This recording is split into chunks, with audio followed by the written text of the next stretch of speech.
দূরে সে পাশে বসে, পায়ে পায়ে কখনো চলে যায় দূর। এ জীবন উদযাপনের সুর, রেডিও রেডিও যাদবপুর, এগিয়ে চলার সুর, radio radio Jadavpur. 90.8 megahertz community radio, Jadavpur university. মুক্ত চিন্তার পথে ভিন্ন মননের খোঁজ, কমিউনিটি রেডিও যাদবপুর। আপনারা শুনছেন কমিউনিটি রেডিও যাদবপুর 90.8 মেগাহার্টজ। এই বেতার সম্প্রচারটি যাদবপুর বিশ্ববিদ্যালয়ের technical education quality improvement programme TEQIP-র অংশ। শুরু হচ্ছে আমাদের বিশেষ অনুষ্ঠান ম্যাটিক্স কৃষি পাঠশালা। এই অনুষ্ঠানে আমরা ভূমি সুরক্ষা এবং চাষবাসের নানান দিক নিয়ে আলোচনা করব। 90.8 কমিউনিটি রেডিও JU-তে এই বিশেষ অনুষ্ঠান শুনবেন সপ্তাহে 3 দিন। সঙ্গে থাকবেন কৃষক এবং কৃষি বিশেষজ্ঞরা। ভারত সরকারের রাসায়নিক ও সার মন্ত্রকের উদ্যোগে এবং ম্যাটিক্স ফার্টিলাইজার অ্যান্ড কেমিক্যালস লিমিটেডের সহায়তায় অনুষ্ঠানটি সম্প্রচার করা হচ্ছে।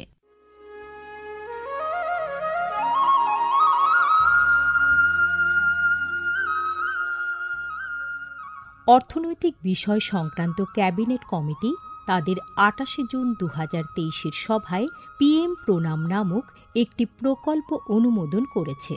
এই প্রকল্পের উদ্দেশ্য হল ধরিত্রী ও মৃত্তিকার পুনরুদ্ধার, পুষ্টি, উন্নতি সাধন এবং তা নিয়ে সচেতনতা বৃদ্ধি। গ্রামীণ স্তর থেকে শুরু করে আমাদের সকলের প্রচেষ্টা মাতৃভূমির যত্ন ও স্বাস্থ্য রক্ষার জন্য এই অনন্য পদক্ষেপকে ফলপ্রসূ করে তুলতে পারে। এই প্রকল্পের মূল লক্ষ্য হল কৃষিতে রাসায়নিক সার এবং কীটনাশকের অত্যধিক ব্যবহার দূর করা। বাড়তি ফলনের জন্য সার ও কীটনাশকের অতিরিক্ত ব্যবহার মাটিকে অসুস্থ করে তুলছে, কমিয়ে দিচ্ছে তার উৎপাদন ক্ষমতা। মাটির পুষ্টি আর সুরক্ষার জন্য প্রাকৃতিক অথবা জৈব সারের ভূমি পরীক্ষা ভিত্তিক সুষম ব্যবহার করা প্রয়োজন। পাশাপাশি দরকার জৈব ও প্রাকৃতিক চাষ পদ্ধতি এবং সম্পদ সংরক্ষণ প্রযুক্তি, যেমন সমন্বিত কৃষি ব্যবস্থা, ক্ষুদ্র সেচ, মালচিং, মাটির ক্ষতিকারক খনন না করা, ঘুরে ফিরে বিভিন্ন ফসলের চাষ ইত্যাদি। চাষবাসের এই টেকসই পদ্ধতিগুলো মাটির উর্বরতা বাড়াবে, পরিবেশ দূষণ কমাবে এবং দীর্ঘমেয়াদী উৎপাদনশীলতাকে শক্তিশালী করবে। সারের সুষম ব্যবহার শুধু মাটিই নয়, সার্বিকভাবে পরিবেশের স্বাস্থ্য রক্ষা করে। সুষম সার ব্যবহারের অর্থ হল উদ্ভিদকে তার প্রয়োজনীয় পুষ্টি উপাদানগুলি সঠিক পরিমাণে এবং অনুপাতে, সঠিক সময়ে এবং উপযুক্ত পদ্ধতিতে দেওয়া। সংশ্লিষ্ট রাজ্য বিশ্ববিদ্যালয়গুলি ইতিমধ্যেই তাদের এলাকায় উৎপাদিত ফসলের প্রয়োজন অনুসারে এর ডোজগুলি নির্ধারণ করেছে। সঠিক মাত্রায় সার ব্যবহার করলে ফলন যেমন বাড়বে, তেমনি বাড়বে ফসলের গুণমান। ভালোভাবে পোষিত মাটিতে ফলানো ফল, শাকসবজি ও শস্য প্রয়োজনীয় পুষ্টিতে ভরপুর আর সুস্বাদু হয়। ফলনের বৃদ্ধি আর উন্নত গুণমান আমাদের কৃষকদের জন্য নিয়ে আসবে বেশি মুনাফাও। শুধু বেশি ফসল নয়, উন্নততর ফসল আমাদের লক্ষ্য। এই কৌশলে লাভবান হবে প্রত্যেকে, আমাদের কৃষকরা, আমাদের পরিবেশ এবং সর্বোপরি আমরা সকলে। বিচার বিবেচনার সঙ্গে পরিপোষক ব্যবহার করলে কেবল ফলনই বাড়ে না, প্রজন্মের পর প্রজন্ম জমি থাকে উর্বর। সুতরাং আসুন, একটি উজ্জ্বল এবং স্থায়ী কৃষি ভবিষ্যতের জন্য আমরা সুষম সার ব্যবহারের প্রচার ও অনুশীলন চালিয়ে যাই।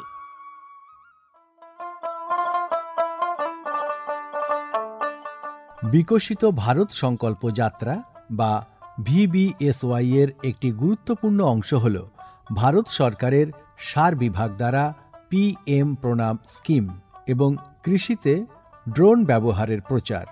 সারের সুষম ব্যবহার এবং ন্যানো সারের ব্যবহার নিশ্চিত করার কাজে সার বিভাগ বিভিন্ন সংস্থা ও মানুষকে নিযুক্ত করেছে, যেমন বিভিন্ন সার উৎপাদনকারী সংস্থা, প্রধানমন্ত্রী কৃষি সমৃদ্ধি কেন্দ্র বা PMKSK-গুলি, ফিল্ড অফিসার এবং নোডাল অফিসারদের।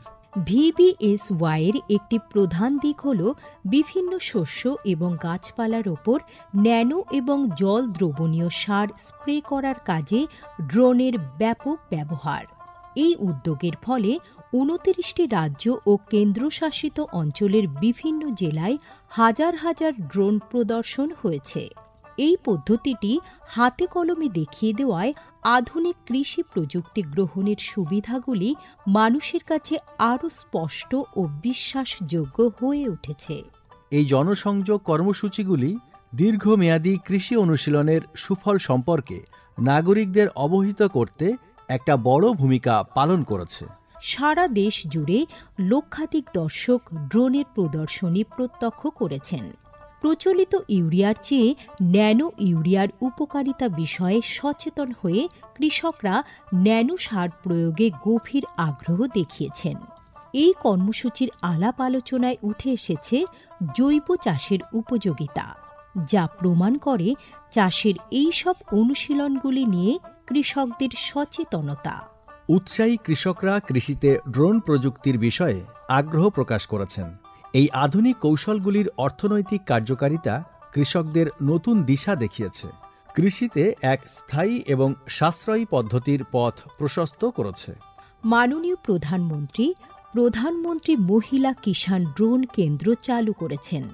এটি মহিলা স্বনির্ভর গোষ্ঠীগুলিকে ড্রোন সরবরাহ করবে, যাতে তারা এই প্রযুক্তি ব্যবহার করে জীবিকা নির্বাহ করতে পারে। VBSY প্রোগ্রামের রূপায়ণে PMKSK-গুলি সক্রিয় ভূমিকা পালন করছে। একে অপরের সঙ্গে এই সহযোগিতাই আমাদের পাথেয়।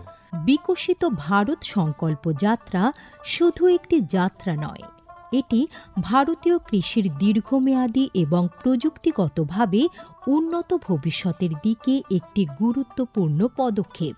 যাত্রাপথে এটি জাতির কৃষিকে সম্পূর্ণ পুনর্নির্মাণ করা, উদ্ভাবনকে উৎসাহিত করা এবং সবার জন্য একটি সবুজ, আরও সমৃদ্ধ ভবিষ্যৎ নিশ্চিত করায় অঙ্গীকারবদ্ধ। ড্রোন প্রযুক্তি, ন্যানো সার এবং দীর্ঘমেয়াদী কৃষি অনুশীলনের প্রচারের মাধ্যমে এটি কেবল সচেতনতায় তৈরি করছে না, আরও সমৃদ্ধ এবং পরিবেশ বান্ধব ভবিষ্যতের জন্য নবপ্রযুক্তিকে গ্রহণ করতে কৃষকদের অনুপ্রাণিত করছে। এই কৃষি বিপ্লবের গতি প্রকৃতি প্রত্যক্ষ করলে এটা স্পষ্ট হয় যে VBSY একটি বিকশিত, উন্নত এবং দীর্ঘজীবী ভারতের বীজ বপন করছে।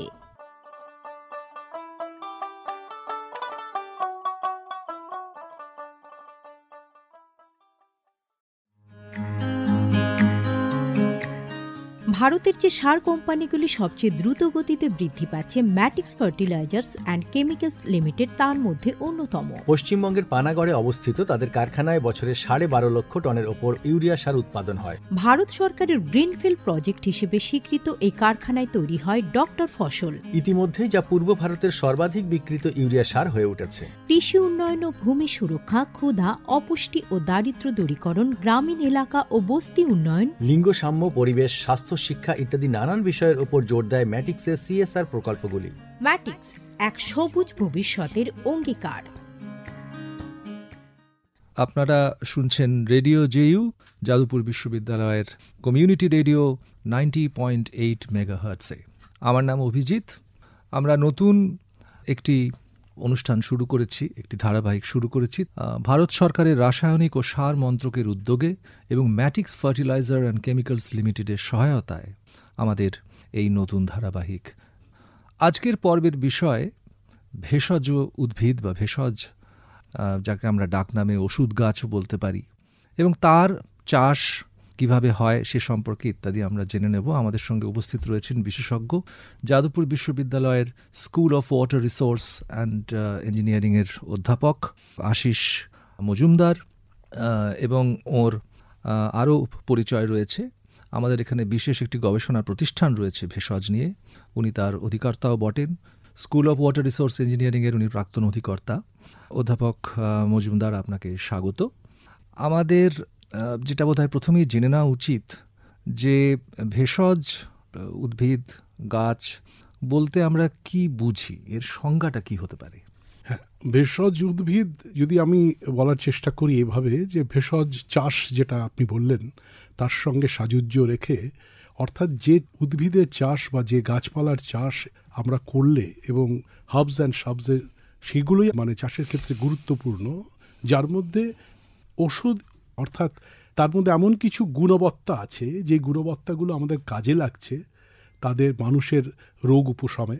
এবং আমাদের সবচেয়ে বড় রিসেন্টলি যে প্রমাণটা আমাদের কাছে এসছে সেটা হচ্ছে কোভিডের সময় যে জিনিসটা সবচেয়ে বেশি দরকার ছিল, অনেক সময় আমরা সেটাকে হয়তো নেগলেক্ট করে গেছি, সেটা হচ্ছে ইমিউনিটি। এই কথাটা তখন বোধহয় প্রত্যেকে আমরা খুব শুনেছি যে আসলে আমরা ইমিউনিটি যদি থাকতো, কারণ ওই রোগের ঠিক প্রতিষেধকটা বেরোতে যে সময়টা লাগবে তার মাঝখানে বাঁচবার একটাই মাত্র জায়গা, সেটা হচ্ছে যার ইমিউনিটি বেশি সে কিন্তু এটাকে লড়তে পারবে অনেকদিন, হয়তো তাকে কোনোভাবেই হয়তো কাবুই করতে পারবে না। তা এই ইমিউনিটির ক্ষেত্রে কিন্তু দেখা গেছে যে পশ্চিম দেশ, যারা উন্নত দেশ, আমেরিকার মতো সেসব দেশগুলো, দেখা গেছে যে তাদের ওখানে কিন্তু মৃত্যুর হারটা অনেক বেশি, ইমিউনিটিটা অনেক কম। তার একটি কারণ নিঃসন্দেহে যে আমাদের যে আয়ুর্বেদিক শাস্ত্র বা আমাদের ছোটোবেলা থেকে প্রত্যেকের বাড়িতে প্রায় তুলসী গাছ এবং তুলসীর পাতা খায়নি এমন বোধহয় আমাদের কেউই নই, যারা এই ভারতবর্ষের মাটিতে অনেক বছর ধরে আছি বা বাংলায় যারা আছি। তারা আমরা সবাই দেখেছি যে বিভিন্ন, যেমন আমাদের রান্নায় হলুদ একটা অনিবার্য বস্তু যেটা থাকবেই প্রায়। সুতরাং এই হলুদও প্রচণ্ডভাবে ইম্পর্টেন্ট। তার আজকাল ব্ল্যাক টার্মারিক বলছে, অমুক টার্মারিক বলছেন, কিন্তু বেসিক্যালি হলুদ। এই হলুদ দুধ দিয়ে অনেকে খাচ্ছেন। তার মানে এই যে হলুদ, এই যে আমাদের ধনে, এই যেগুলো আমাদের বাড়িতে বিভিন্ন রান্নায় ব্যবহার হওয়াটা ছোটোবেলা থেকে আমরা দেখে এসেছি, সেইগুলোর ক্ষেত্রে কিন্তু একটা গুরুত্বপূর্ণ ব্যাপার হয়ে যায় যে ওটা আমাদের ইমিউনিটিকে ডেভেলপ করতো। মা বাবা ওটা স্বাদের জন্য করতুম, রান্নার জন্য করতুম সেটা নয়। সুতরাং এই চাষগুলো বাড়াবার প্রয়োজনীয়তা আছে। সারা বিশ্ব জুড়ে এই কোভিডের পর এই ভেষজ উদ্ভিদ বা ভেষজ চাষের একটা কিন্তু ডিমান্ড এসছে, কারণ ভেষজের ডিমান্ড এসছে। ভেষজ হতে গেলেই ভেষজ চাষ করতে হবে। যেমন ছোটবেলায় আমাদের কালমেঘ পাতা বাড়িতে খাওয়ানো হতো, বা সর্দি কাশি খোলে বাসক পাতা একদম, এবং চিরতা খাইনি, চিরতা ভেজানো। আমরা একটা ধারণা পেলাম যে ভেষজ বলতে আমরা কি বুঝি। এবং অধ্যাপক Majumdar, regional cum facilitation centre eastern region, national medicinal plants board, তার যে সেন্টার অবস্থিত, ভারত সরকারের সেই সেন্টার যাদবপুরের যেটা অবস্থিত, এবং ভারত সরকারের ইস্টার্ন রিজিয়নের উনি নোডাল কোঅর্ডিনেটর। তো এইটা একটু জানতে চাইব যে আমাদের বিশ্ববিদ্যালয়ের একটি বিশেষ প্রতিষ্ঠান, আপনি সেটার সঞ্চালক। তো এই সেন্টার বা এই গবেষণা প্রতিষ্ঠান কি ধরনের কাজ করে, এটা যদি আমরা একটু সংক্ষেপে জেনে নিই। হ্যাঁ, আমাদের যাদবপুর বিশ্ববিদ্যালয়ে একটা বিশেষত্ব আমি না বলে পারছি না, যে আমাদের এখানে একটা ইন্টারডিসিপ্লিনারি যে পড়াশুনাটা তার একটা গুরুত্ব আছে। এবং আমাদের যারা কর্তৃপক্ষরা ছিলেন, যারা আমাদের পথ নির্দেশ করে গেছেন এত বছর ধরে, যাদবপুরে কিন্তু এই ট্রেডিশনটা আছে যে না, একটা ইন্টারডিসিপ্লিনারি কাজ আমাদের সবার করা উচিত, এবং সেটাতেই আমরা বিভিন্নভাবে মাটির সঙ্গে একটা সম্পর্ক করতে পারবো। তা সেইটা মাথায় রেখেই আমরা যাদবপুর বিশ্ববিদ্যালয়ে একটা ফ্যাকাল্টি অফ ইন্টারডিসিপ্লিনারি স্টাডিজও আছে, এবং faculty of interdisciplinary studies, law and management বলা হলেও ইন্টারডিসিপ্লিনারিটাই হচ্ছে এখানে আমার মতে খুব মুখ্য শব্দ। এবং এটা মাথায় রেখে আমি বলতে পারি যাদবপুর বিশ্ববিদ্যালয়ে এই ফ্যাকাল্টির প্রথম ডিন হওয়ার সূত্রেও আমি একটা যেটা আমার মধ্যে এসেছিল যে আমরা কিন্তু এই কাজগুলোতেই বেশিভাবে ব্যাপৃত থাকব, যেখানে সত্যিকারের ইন্টারডিসিপ্লিনারিটিটা আমরা করতে পারি, যাতে আমরা মাটির কাছাকাছি, লোকের কাছাকাছি, তাদের ব্যবহারিক জীবনে আমরা যেন লাগতে পারি। সুতরাং এই সমন্বয়টা কিন্তু যাদবপুর বিশ্ববিদ্যালয়ে খুব সুন্দরভাবে অনেক দিন ধরে হয়ে চলেছেন, এবং এটার আমিও খুব গর্বিত যে এটার একটা অংশ হিসাবে এই কাজটাকে আমি দেখি। কাজটা হচ্ছে যে আমি অবভিয়াসলি এটার জন্য যেভাবে অ্যাপ্লাই করতে হয় সেভাবে অ্যাপ্লাই করা হয়েছিল। একটা ন্যাশনাল কল এসেছিল যে প্রত্যেকটা রিজিয়নে একটা করে এরকম সেন্টার তৈরি করা হবে, এবং এটা এসেছিল mainly national medicinal plant board, যেটা 2000 সালে ভারত সরকার প্রতিষ্ঠা করে।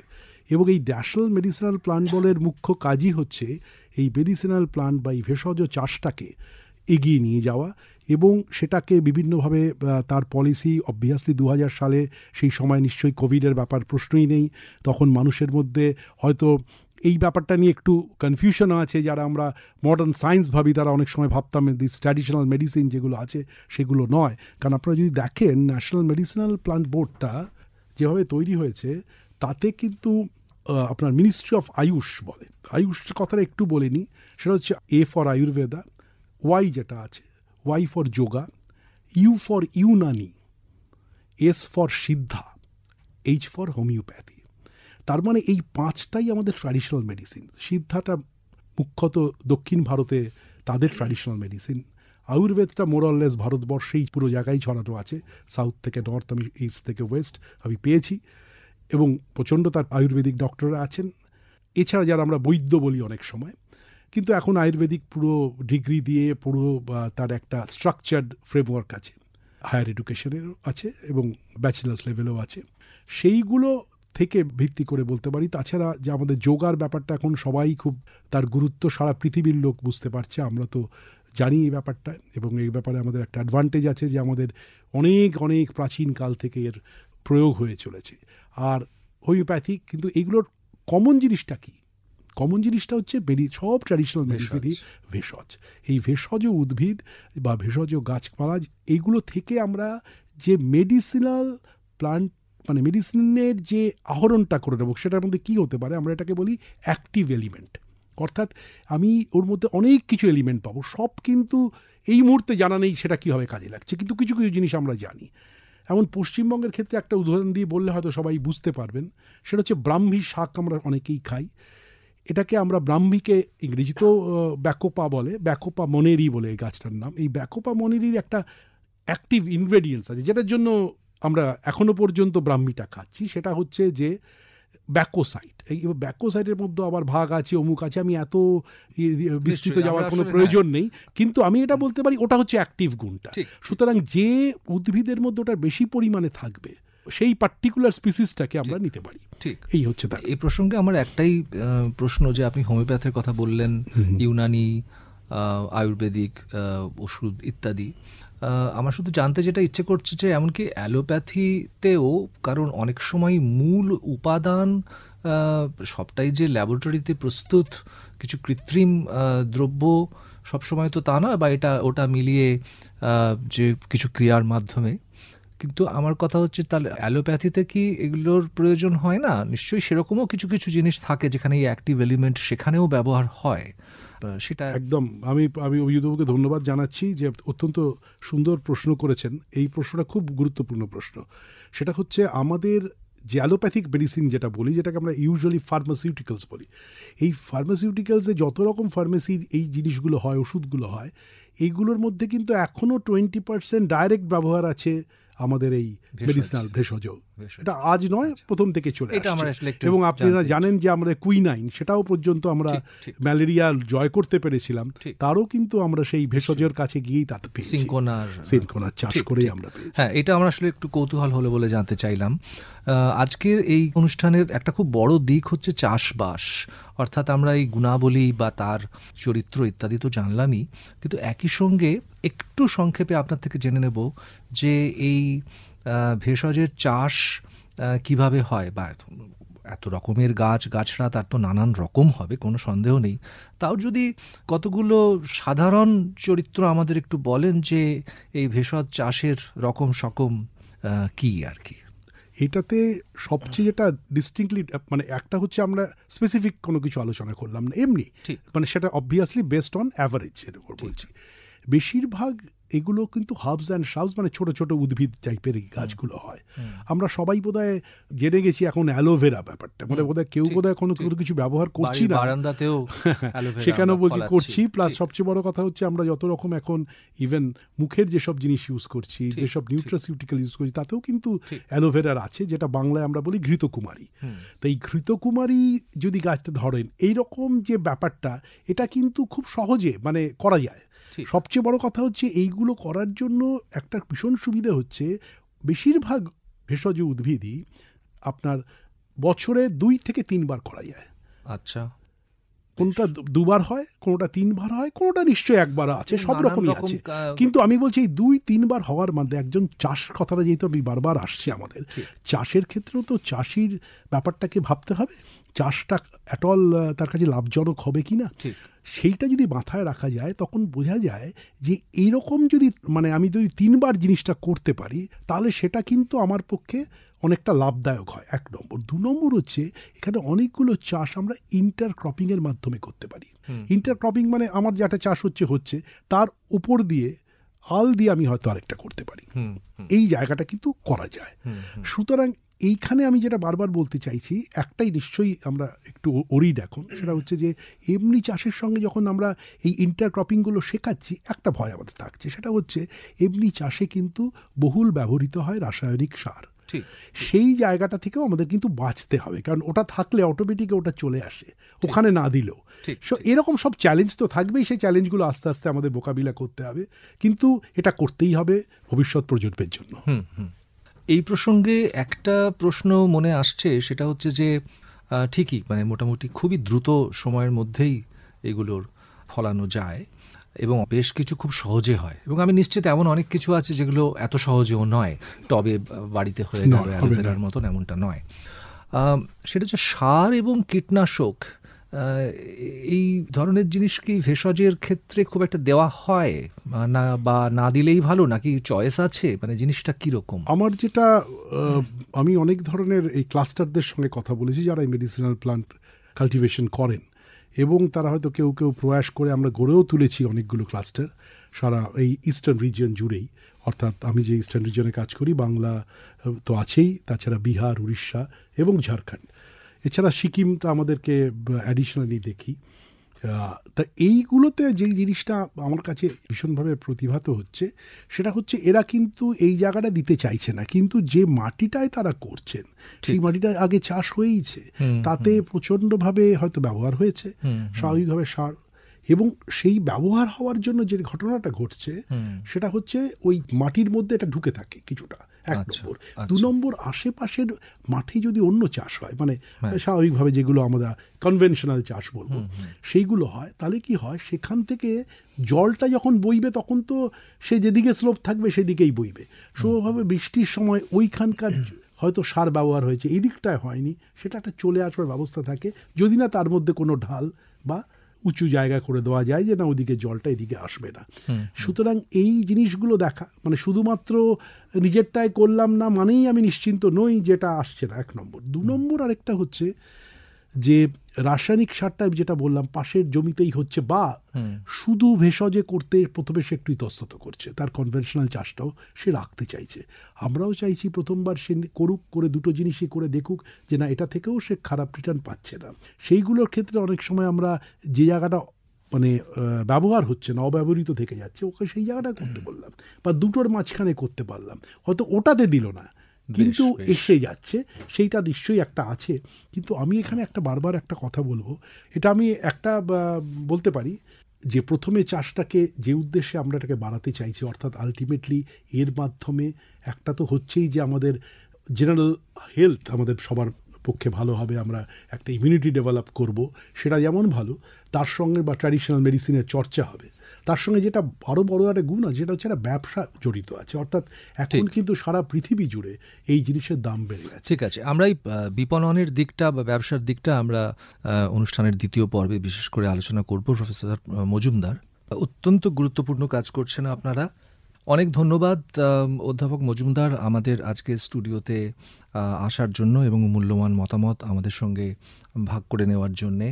আমরা অনেক কিছু জানলাম, অনেক কিছু জানা বাকিও রইল, এটা একটা বিশাল জগৎ। আমরা আশা করব যে শ্রোতারা আমাদের সঙ্গে থাকবেন। যাদবপুর বিশ্ববিদ্যালয়ে এই ধরনের অনুষ্ঠান আমরা আগে তেমনভাবে করিনি, কৃষিকাজ, গ্রামীণ জীবন, মাটি, জল, গাছ ইত্যাদি নিয়ে, কিন্তু আমাদের মনে হয়েছে যে আমাদের যে কমিউনিটি, ছাত্র, শিক্ষক, গবেষক সহ আশেপাশের এলাকায় যারা থাকেন শহুরে মানুষ হলেও তাদের কিন্তু এই গ্রামীণ জীবন এবং গাছ এবং চাষ এ সম্পর্কে জানা দরকার, এবং সেই কথা ভেবেই আমরা এই ধারাবাহিক শুরু করেছি, যার একটি বিশেষ পর্ব আপনারা শুনলেন ভেষজের উপর, ভেষজ চাষের ওপর ভারত সরকারের রাসায়নিক ও সার মন্ত্রকের উদ্যোগে এবং ম্যাটিক্স ফার্টিলাইজার অ্যান্ড কেমিক্যালস লিমিটেডের সহায়তায় আমাদের এই অনুষ্ঠানমালা। শেষ করছি আজকের অনুষ্ঠান। আমি অভিজিৎ। আরও একবার ধন্যবাদ জানাই অধ্যাপক আশিস মজুমদারকে, যিনি regional cum facilitation centre eastern region Jadavpur বিশ্ববিদ্যালয়ের, যেটা ন্যাশনাল মেডিসিনাল প্লান্টস বোর্ডের তত্ত্বাবধানে কাজ করে। তাকে আরেকবার ধন্যবাদ জানিয়ে আজকের অনুষ্ঠান শেষ করছি। নমস্কার।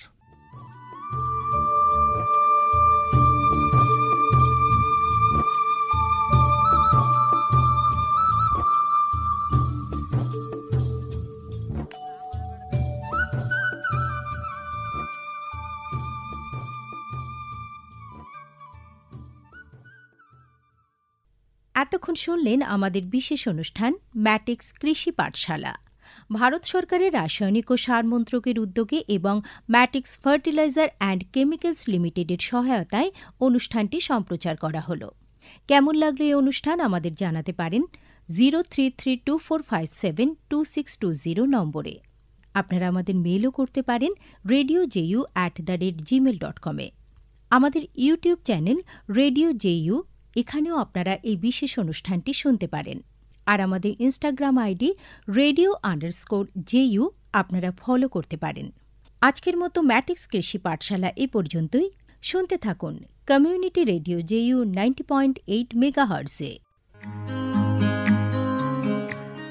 ভারতের যে সার কোম্পানিগুলি সবচেয়ে দ্রুত গতিতে বৃদ্ধি পাচ্ছে ম্যাটিক্স ফার্টিলাইজার্স অ্যান্ড কেমিক্যালস লিমিটেড তার মধ্যে অন্যতম। পশ্চিমবঙ্গের পানাগড়ে অবস্থিত তাদের কারখানায় বছরে 12.5 লক্ষ টনের ওপর ইউরিয়া সার উৎপাদন হয়। ভারত সরকারের গ্রিনফিল্ড প্রজেক্ট হিসেবে স্বীকৃত এই কারখানায় তৈরি হয় ডক্টর ফসল। ইতিমধ্যেই যা পূর্ব ভারতের সর্বাধিক বিক্রিত ইউরিয়া সার হয়ে উঠেছে। কৃষি উন্নয়ন ও ভূমি সুরক্ষা, ক্ষুধা, অপুষ্টি ও দারিদ্র্য দূরীকরণ, গ্রামীণ এলাকা ও বস্তি উন্নয়ন, লিঙ্গ সাম্য, পরিবেশ, স্বাস্থ্য, শিক্ষা ইত্যাদি নানান বিষয়ের উপর জোর দেয় ম্যাটিক্সের সিএসআর প্রকল্পগুলি। ম্যাটিক্স এক সবুজ ভবিষ্যতের অঙ্গীকার। মুক্ত চিন্তার পথে ভিন্ন মননের খোঁজ, কমিউনিটি রেডিও যাদবপুর। আপনারা শুনছেন কমিউনিটি রেডিও যাদবপুর 90.8 মেগাহার্টজ। এই বেতার সম্প্রচারটি যাদবপুর বিশ্ববিদ্যালয়ের technical education quality improvement programme TEQIP-র অংশ। দূরে সে পাশে বসে পায়ে পায়ে কখনো চলে যায় দূর। এ জীবন উদযাপনের সুর, রেডিও রেডিও যাদবপুর। এগিয়ে চলার সুর, রেডিও রেডিও যাদবপুর।